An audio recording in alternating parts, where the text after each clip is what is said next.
Hey guys! So today you and I are going to talk about, well, refactoring code. So let's get into it.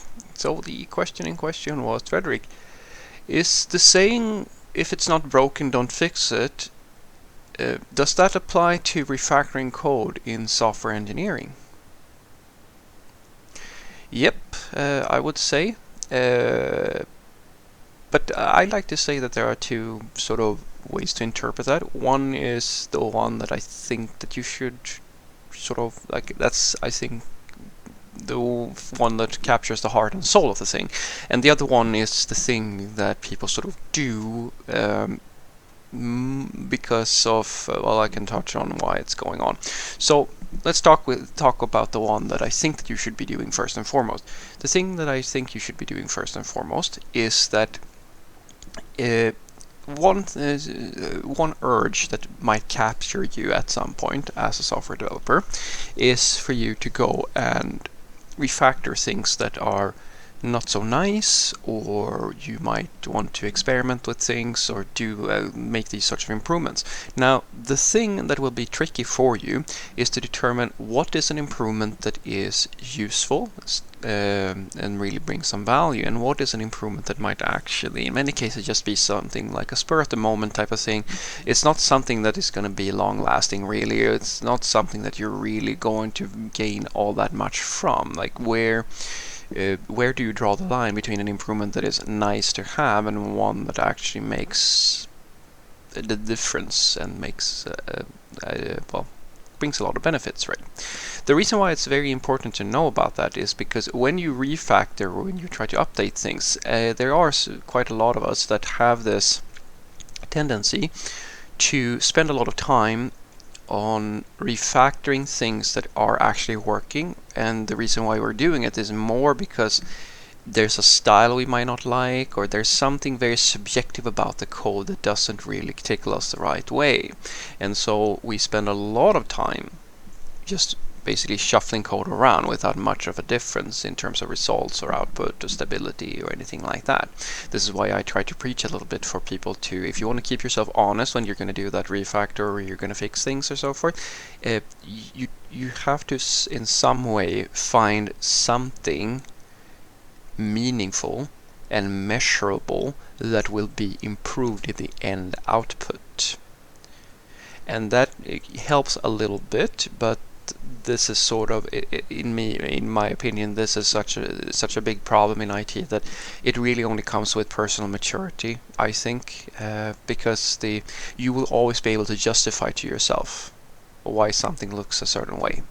It's always the case. Like people, I have my own saying, which I say, where I say, never underestimate people's ability to justify their own actions, because you can always justify whatever you're doing if you really want to, and that's sort of what happens when you even try to apply this rule. But it's, at the very least, it's helped me. And so this is a good case of where if it's not broken, don't fix it. So if you have something that is, I mean, where you could improve a few things here and there, but it's not really a problem for you, it's not really causing any issues, it doesn't really affect any end output or something like that, then maybe you should focus on things that will bring more value, because you can always remake things, right? You can do tons of stuff that may or may not be useful, but yeah, let's try to, I think that you should prioritize things that makes a difference. And then we have the one that isn't so good, which is that basically you have people who have a more apathetic view of their work, where, for example, they have a lot of legacy or they have a lot of problems, and they can technically get things to work in the code, but it's painful, it's error prone, it's buggy, it causes regressions very often when they ship things and so forth, and they sort of avoid trying to fix things. It's a very common pattern what I see, where people, I call it shim programming, where I was actually talking to a new coworker of mine the other day about that, where I was saying that because he was talking about his old job, and he was saying that he wanted to work in a more qualitative fashion, because at his old job basically just, they didn't care about anything, like they didn't care about testing, or like they just wanted to get things done. And I said, yeah, I completely understand sort of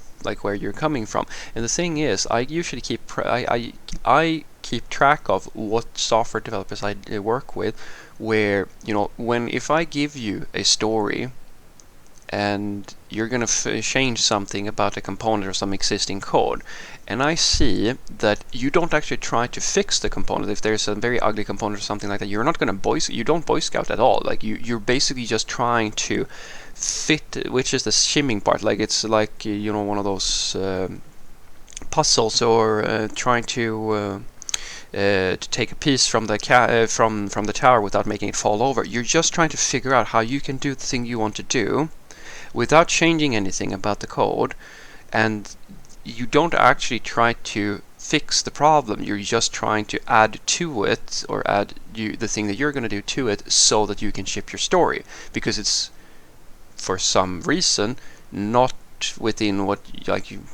usually I see at the very least, people don't want to change it because either they feel like they can't change it, or because they don't want to, because they're more they're more scared of not meeting the deadline or something like that than they are dealing with legacy code and things like that, right?